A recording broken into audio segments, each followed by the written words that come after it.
Welcome to the Generation X-Wing podcast, a modern look at a retro lifestyle. My name is Rob Williams, and I'm here with Jamie Palewriter, as well as Steve 3. I am really excited about this episode, especially coming off of Robin Hood Men in Tights. But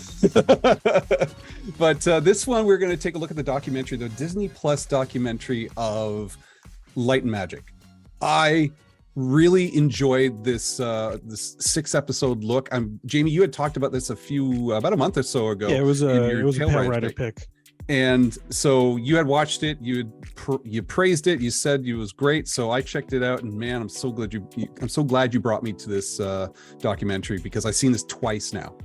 And what you said originally with all the behind the scenes footage and just them at work and just the story of ILM, I really enjoyed this. Well, let me hear what you guys think though.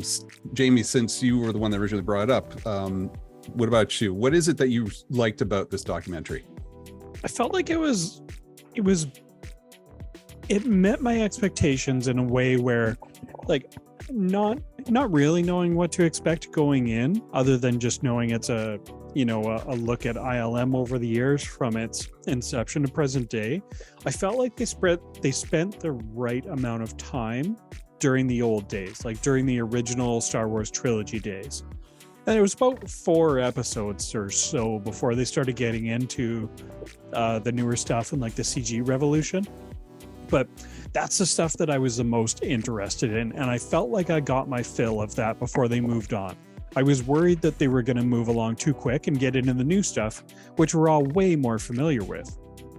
So add that and just the staggering amount of footage they have from those days, like actual just behind the scenes in the shop video, which is crazy to me. That I did not expect. I mean, you think about it, they did not know Star Wars was going to be the way it was. Nope. And so somebody took the time to just, film family videos in a way and just record what's going on behind the scenes. I don't know if this is a common thing even back in the 70s when making a movie, but I mean, I was thinking about, Steve, I'll get to you in a sec here. I was thinking about if I took a time machine, this is a place I'd want to go back and visit. Just hang around in the shop and just witness this little bit of movie history come to life. So, Steve, what about you? What did you think about Light and Magic? Oh, I loved it. Absolutely loved it. It was one of those things you want to binge. You want to get to the next part and the next part and the next part. And Jamie's right. They did spend the perfect amount of time on it almost. I mean, I would take more and more and more of it all the time. But it was kind of like whenever I used to get a DVD or a video of Star Wars and they have some extras in there and you could put in the extras DVDs, I would go straight to the makings of, and you would get little snippets of these people, and they became synonymous to the making of Star Wars and all the effects that went into them, and you got to know their names. But this was a deep dive for me. This was like what you want to see on those DVDs and really get to know all about them. And I think as much as they gave that original stuff a good view, they concentrated on the people themselves enough so you got to know about them and their individual journeys as well, which I really loved. Yeah.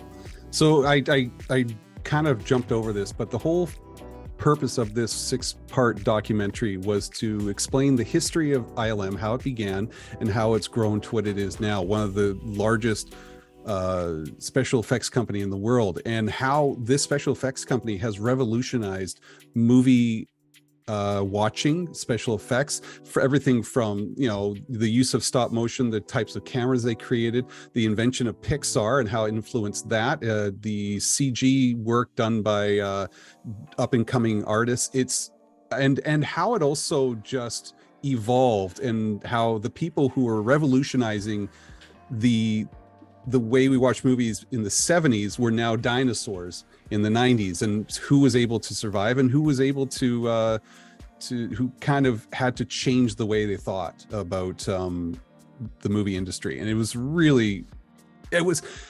heavily focused on people like John Dykstra, Richard Edlund, Joe Johnston, Phil Tippett, Dennis Muren, Harrison Ellenshaw, Ken Ralston, and Lauren Peterson. as a major focus, but with many other visits of other people, modern, like Spaz Williams, for example. And obviously you get Kennedy in there, and Lucas was in there. Obviously, there's a whole section just on Lucas' origin story. Now, a lot of people may have already known a lot of this history. If you are a real hardcore Star Wars fan and watch those documentaries, as you were talking, Steve, or just absorb everything, like we have friends like Terry Chu who just seem to know all this sort of stuff. For people like me who love Star Wars, but just I did not have a lot of this knowledge of there were certain things I did know, and there's a lot of things I didn't know, and this is, for me, this was why I enjoyed this. It didn't go too technical, but technical enough where I was just digging it. And we're going to start with chapter 1 of Gang of Outsiders, where we see the intro of how Star Wars is created, but most importantly, how Dykstra gathers this band of bandits and just kind of gets everybody together to create this never before seen special effects company, but how it almost sank the ship at the same time. So I'm going to go to you, Jamie, first of all. What was your impressions of this first chapter? What did you really get out of this one? So for me, I love seeing and hearing the stories about nobody really knowing what the hell they're doing. Like, they know what they need to accomplish and they have no idea how to do it. So it is just like this raggedy bunch of just young, enthusiastic people with backgrounds in different aspects of filmmaking, sometimes not, but really just going in having no idea how they're going to accomplish what they're being asked to produce. And that, and I love that. I thought they handled the story of John Dykstra really well, because that was an interesting one for me, where for the first movie, he was there running the show, and then basically he was the only one. I don't know if I'm jumping ahead or not, Rob. You have to stop me. That was number 2. Yeah. Where he was the only one that wasn't asked to come back. So they don't really dive into why, and I think nice that they didn't like hype up the drama about it. They're just like, he wasn't asked to come back, and then they moved on. Yeah, I think like you said in the episode 2, we kind of get an idea of why. I think like he was a big personality, right, by the sounds of it, but he was also like, I feel like in the first episode especially, they gave him his due, because he was running the ship with just like really nothing to go on, and they made him out to look like a hero, and I felt like that was justified. Were you guys aware of any stories of the whole Dykstra thing? Because I wasn't aware of anything of him being a hothead or being hard to deal with or anything like that. I've heard Dykstra, but I never really knew the story about it. So. I didn't think he was so much of a hothead and hard to deal with. I think he was just almost like an unorganized genius, in a way that he knew he would get it done, but he had to get it done in the time it took him to figure out how to do it. And sometimes people can't operate that way with a book in front of them with timings and recording and telling us when and having a structure to it. And he was one of those guys, just like the mad genius who can't do structure, right? They just have to do what they do. That's a great point. I think that's what we see with him, right? Is just that, I mean, look at the stuff we see that he did. He was pretty much inventing the motion capture cradle and crane for the motion control for the old school video cameras, like the old school film cameras that were being retired, that got brought back to life and strapped onto these huge great armatures, and look at what they did with it. It's crazy. They even used that camera to later down the road for T2 to record. It's just like it's just the fact that they use this old technology and just revamp it. And they built everything. They built all the mechanisms. They built all of it's crazy. And again, like you say, in this first episode, we see it was just the bringing together of these crazy people. And they were pretty outlandish and crazy people. And they got this, no one else would probably want to tackle it. You know what I mean? It's, if you were part of a unionized movie workshop, you'd like, this can't be done in the budget and time that we've got. We're going to have to find some other way of doing this, and it's going to cost you. But, Lucas was like, this can be done. And these are the guys that are going to get it done. They're the ones who don't obey all the rules. They're not. And that's what I got out of it. And like Jamie, well, like you've all said, it's one of those places. Rob said, if I could go back in time, I want to go and hang out there. Yeah. And then I remember saying this to Ali as well. I was like, they just had the perfect mix.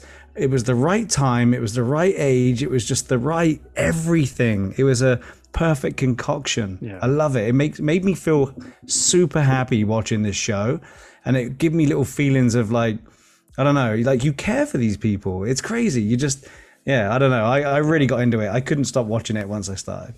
Lawrence Kasdan. Sorry, go ahead. I was just going to say, just to quickly add on to what Steve was saying, I love how long it took them to hire someone just to build a schedule for producing shots. Yeah. Like you said, like John Dykstra was just like the mad genius who just works on his own schedule. But it took them forever before they brought someone in whose job was to keep everybody on schedule. Yeah. I love that. And I think that's what we get in episode 2, right? Yeah. It's like episode 1 was the throw it all in the middle with the beer and the hot tubs and the late nights. You know, who cares how late we work, because we got this $1 million budget and we're in charge. No one knows how to do this but us. Let's enjoy it. And they would work all the hours God sends because they were enjoying it, right? They didn't want to just go home, and they're all they probably didn't have anything to go home to, half of them, right? At that point in their lives, they were just like, they're all young. It's I don't know, Jamie, it's the same thing in the gaming industry when it first kicked off. For places like EA, it was like, this is amazing, let's just stay here, this is everything I want to create and stay here. I definitely noted that's 100% accurate from what I've seen, especially with the younger crowd new to the industry. That's 100% the experience. Like, everybody's, for the most part, pretty excited to be there, even if the conditions are a little bit stressful. As soon as the hours start to get a little long, that's what it kind of turns into. And if you're the right personality type for it, it's a lot of fun. So I definitely got that, and it was really fun to see that. Well, they talked about Harrison Ellenshaw, who did the matte paintings, who had a history of Disney work. His father, legend. He was the old. I remember his intro was like, I did the evening shift and I missed out on all hot tubs. Yeah. He was just like, he was the old guy doing the stuff, and he wasn't that old. But I want to say Lawrence Kasdan was the director of this, and he did a brilliant job of setting up not just how each episode was going to link into the next, but he gave us an intro of all the main characters. I loved looking back at Dennis Muren's old footage and was it to Ken Ralston stuff, that one with the hand over the fence. These are kids working with cameras back in the 60s, in the 50s. I was at 50s or 60s, and the stuff they created was incredible. And it's like Phil Tippett. Phil Tippett, in my mind, is just an absolute legend. And that was one of the stories that I really attached myself to going through these whole 6 episodes. I really attached myself to that man's story because I always remember him being the person behind it all. And then you can kind of see his emotion, you can see his insides through this. And that sounds weird, but I really got attached to his story all the way through this. It was so good. It was so nice to look at their history and their background. And I loved how Lawrence Kasdan just let me connect to these people, because again, a lot of people know who these people are. I'm unfortunately was not as knowledgeable in that, and I call myself a Star Wars fan, but it's just I really dug Dennis Muren in his story about how he just opened up this museum to like 2-3 houses down from a guy who ran all the stop motion stuff. It's just like you talked about all these things coming together. I mean, Joe Johnston only took the job because it cut an hour off his commute time, and this guy just happened to live here. He's doing commercials, and just a wonderful connection. Perfect storm. Perfect storm. That's the word I'm looking for. I mean, if you think about us having to cram and we talked about this so much, can we cram the stuff into 10 minutes per episode? I don't know, but I had a bullet points of this episode of all the stuff we learn in this one episode, and it fires you up to watch the rest. We found out I thought I knew quite a bit about it all, to be honest with you, but I didn't know the blockade runner was supposed to be the Millennium Falcon, right? Which we learn about. I didn't know that. I didn't know the Millennium Falcon was basically then made out of the radar dish and the cockpit and two bloody plates. That's how they came up with the idea, right? So, I mean, this is all stuff we're getting in episode 1. I always heard that the Falcon was like a hamburger with an olive on. Yeah. But that's what gave him his they did nickname it the pork burger, but it's just according to Dykstra. But I always thought, I remember hearing this story about they were at a restaurant and there's a hamburger with an olive next to it, but that's not how Joe explains it. He was in his room or in his home looking at the dishes. So it was fascinating. Cool. It was cool to see it though, but we heard the stories, right? Of like you said, we hear the stories of the origins, but when you see it captured and you see the drawings and you see the hand sketches and then you see the redos of the videos that they were making at the same time, it's so cool to watch. The animations were really good. They basically went in there thinking that all they had to do was reproduce World War I or World War II dogfights. That was all they had to do in space. That was their given, right? Just recreate dogfights in space, and they had this $1 million budget, and they can get it done. That's what they went in there with. And by the end of it, episode 1, we know that they've got 2 scenes and half the budget. and George Lucas is having a real shitty time back in England, right? Nothing's going right for him. Not look happy. So his one dream of like, these kids are gonna get it done for me, he gets back, half the budget's gone, and 2 scenes. The escape pod popping out, and one of the cannons in the Death Star with 2 LEDs on it. Oh my god, that one part where that lady's like, "George, you okay?" It's just after R2 just went face planted onto the ground. Those are stuff I really dug, like just him being frustrated and pissed. And I did dig. There's this one quote that Joe Johnston said, and it explained what you said earlier. He wanted a bunch of guys who didn't know what was impossible, and that's exactly what happened. And by the way, I want that T-shirt that guy had where he did the iron on Star Wars and that Cooper Gate font with that sparkled. I love that T-shirt. Maybe we should produce that one.